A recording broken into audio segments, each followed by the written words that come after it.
Evening everyone, welcome back to the channel. So tonight I thought I'd do something a little bit different from the usual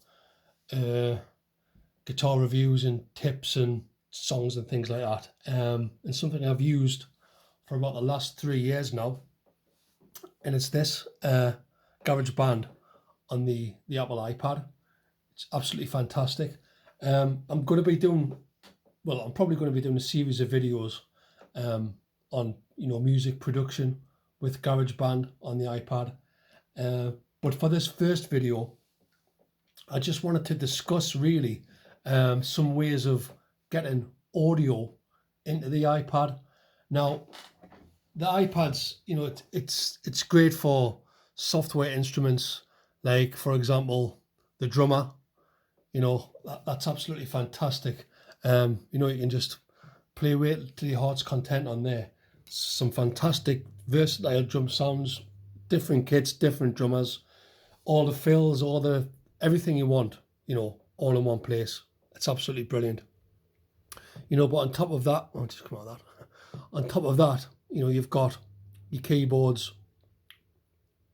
You've also got guitar amps and audio recorder. So this is what we're going to be focusing on today. Actually how to use, the guitar amp, for recording an electric guitar or a bass, and using the audio recorder for either vocals or acoustic guitar. So there's various ways and various pieces of hardware that you can use to get audio into the iPad. Some more complicated and more expensive than others. So what I've done, and I'm not sure if this is the best way, but we'll go through that in this video, is I've got this. I don't know if you can see that. It's a Helicon GO interface, and also I fit it in the same box now. I've got this, which is a Rode VideoMic.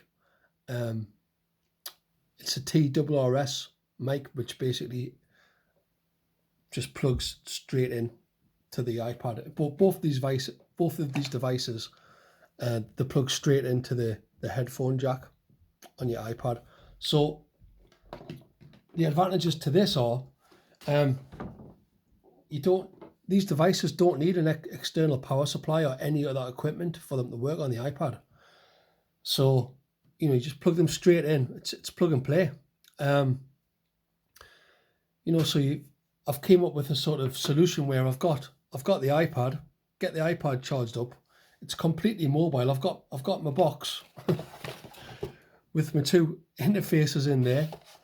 You can take it anywhere and just record completely, mobile, decoupled from any PC or anything like that, because, guess what, GarageBand, it's a DAW. So a lot of people talk about DAW-less systems and, breaking away from being tied to a DAW. But I think GarageBand on the iPad it's sort of the best of both worlds. You can be mobile. It's got your editing software on there. GarageBand's great for that, and it's free as well, by the way.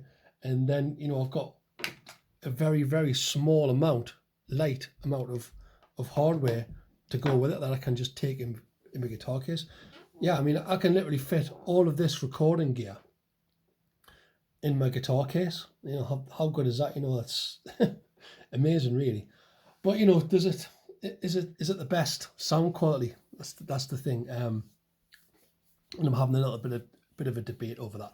But anyway, this video really is, I'm going to show you how you can set up these audio interfaces in GarageBand.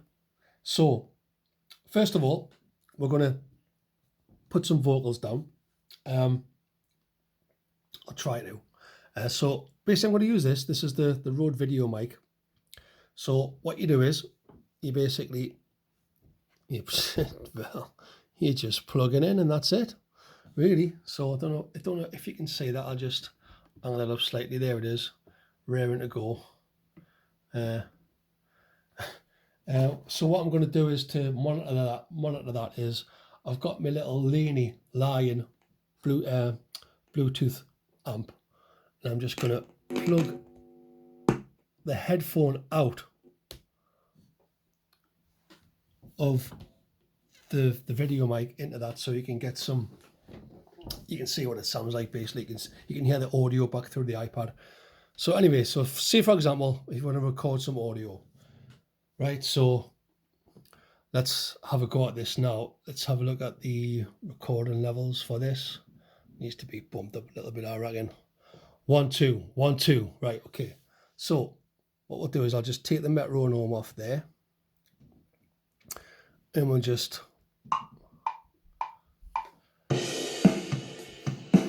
well, that was a good start. Still got the drums on there. So what I'm going to do is delete that drum track. Sorry about that. And I'm going to delete that track as well. So we're starting afresh. Audio recorder. Here we go again. Sorry about that, guys. Right. So there's a count in. And now we're recording some vocals. Okay. Maybe needs a little bit of a boost on the gain there. I'm not really that close to the mic either. It's just the way that I've had to set this video up. But anyway, let's stop there. So there you go, just like that. And I mean, this is a one take video. Really, I would have, you know, my mouth a lot closer to the mic, and as you can see, it hasn't really got much of a signal. But if I just play that back for you. And now we're recording some vocals. Okay. There you go. So that's a really quick and inexpensive way of getting vocals into GarageBand. So I'm just going to disconnect that, put that back in the box, and then, so yeah, so basically you can use that mic for putting down vocals or recording acoustic guitar. You know, most of the songs that I do, they've got vocals, acoustic guitar, the drums are handled in GarageBand directly. There might be some keyboards on there, and usually there's some electric guitar as well. So we'll get to that now. So for the electric guitar, I've got this device. This is sort of an affordable version of, you know, the iRig devices. This is a TC Helicon Guitar Go, which was only about £20. So same thing applies again here. No power supply needed. That just gets plugged in, and then there's a jack for your guitar, and again there's a jack for the headphones out to monitor the signal. So again, I'm just, instead of using the headphones, I'm just going to plug that directly into my little amp. And now I'm just going to plug my guitar in.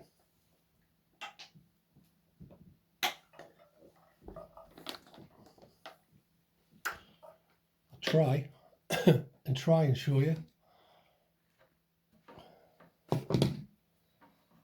So, you might be able to just see this. There you go. Plug in the guitar in. Now, there you go. Right. So, now then, fingers crossed this is going to work. So, back to GarageBand. I'm going to go to guitar amp, guitar.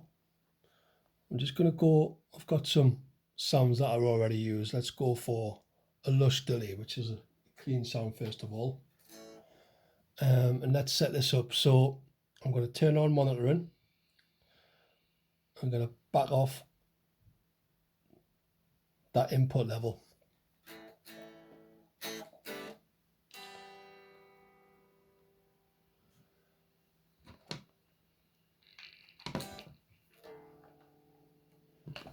And then nothing happens.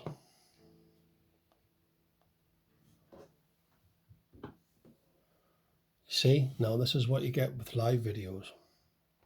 Monitor on.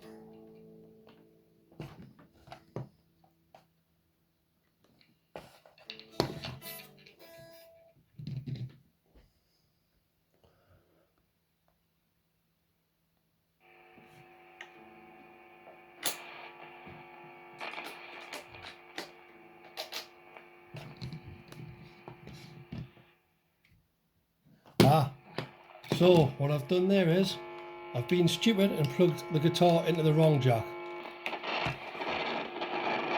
What an idiot. Right.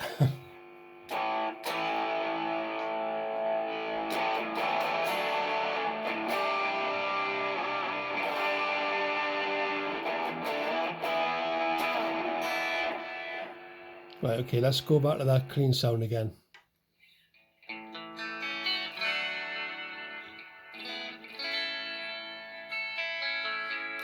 Now, the great thing about GarageBand is, you know, you've also got your tuner on there, so let's get tuned up.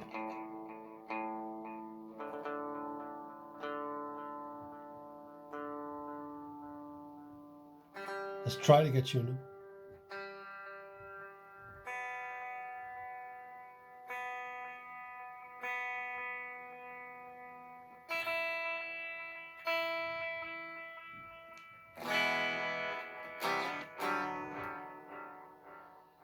Yeah, anyway, so as I was saying, now let's see if we just need to tweak the input gain for that. There's noise gates and stuff like that, but anyway, let's just say, for example, we're going to record some acoustic, some electric guitar, and now we're recording some vocals. Okay, maybe needs a little bit of a boost on the gain there. I'm not really that close to the mic either. It's just the way that that was my rough vocal track over the top.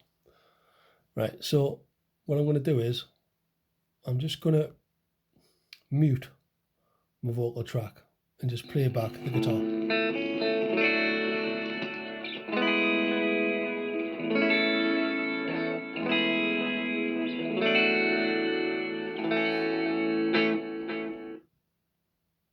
So next, what I'm going to do is I'm going to not bother with the vocal track because it's just a rough thing. I'll keep that clean bit, and I'll do another track. This time I'll do the lead over the top. So more that around again.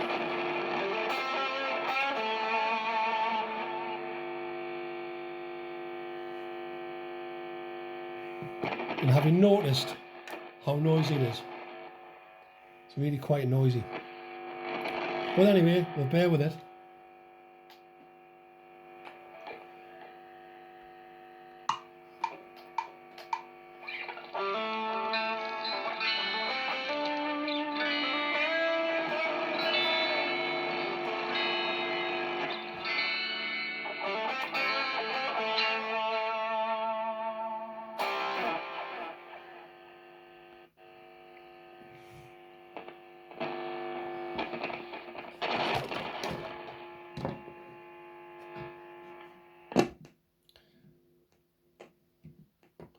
And I'll take that out. So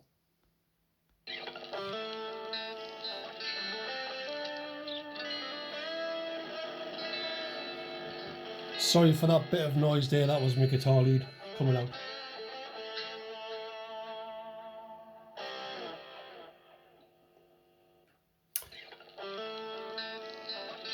So apologies for the sound quality on that. A lot of that's to do with the fact that, you know, I'm just basically using my little battery powered amp to give you audio out of the iPad there, because I can't use headphones, and because I'm cheap, and because I just wanted to do this video quickly.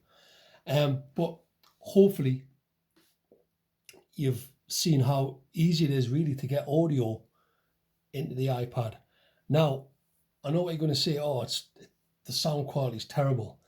Now, that's probably the thing with these connectors, these two TRRS connectors, you know, the guitar rig, or, you know, these style mics, because they use the TRRS, which is basically a combined microphone and headphone socket. They tend to pick up a lot more interference on, you know, compared to something like a USB device. Now, I'm very, very wary of getting a USB device for this. A number of reasons. One, you know, they're pretty expensive. I mean, you're talking, for a decent one, probably 70 quid upwards for a USB device, and that is just the USB device. And by USB device, I'm talking about something like the Presonus iOne, which is designed for the iPad. So basically you've got a box, it plugs into the Apple the iPad connector, not the TRRS socket, and that takes care of all the audio digital conversion. And the plus side of that is it's got its own higher quality preamps, and of course you can use a full size mic, be that a dynamic mic like like an SM57, ideal for recording guitars, good for vocals as well, or even better, something like a condenser microphone for vocals. Now, the reason I haven't gone down that route, other than expense, is latency. So these devices that I've got at the minute, if you can get around the issues with static and noise, which I have done. I have recorded a couple of songs with this equipment. Check them out on the channel. I'll put one link up here now, and another one pretty soon afterwards.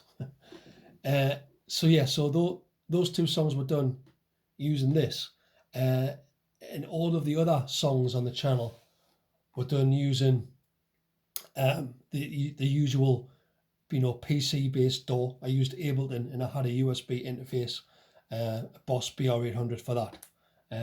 So if you want to compare the sounds, go ahead, check out the playlist. I think it's on the original songs playlist, so check that out.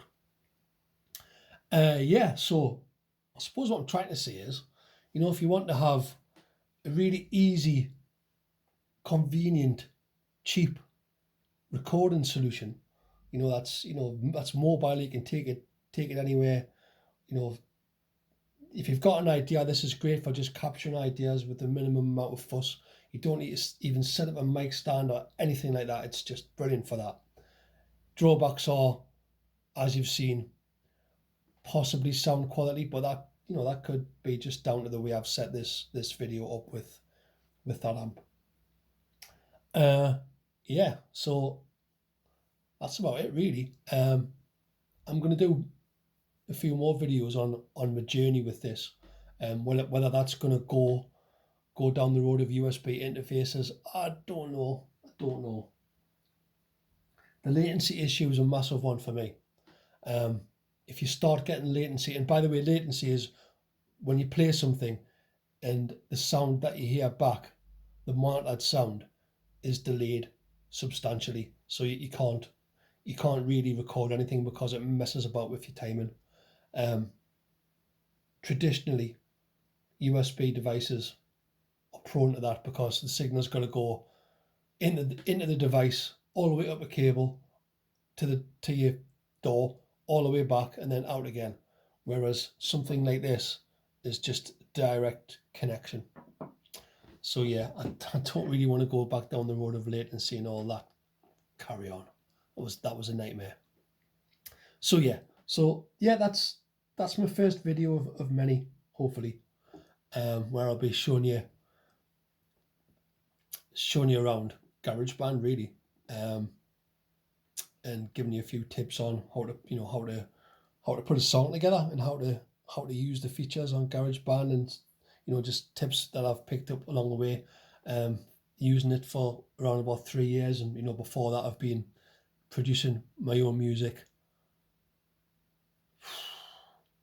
for over 20 years. So anyway, hope you enjoyed the video. Don't forget to subscribe. It's on the bottom right there.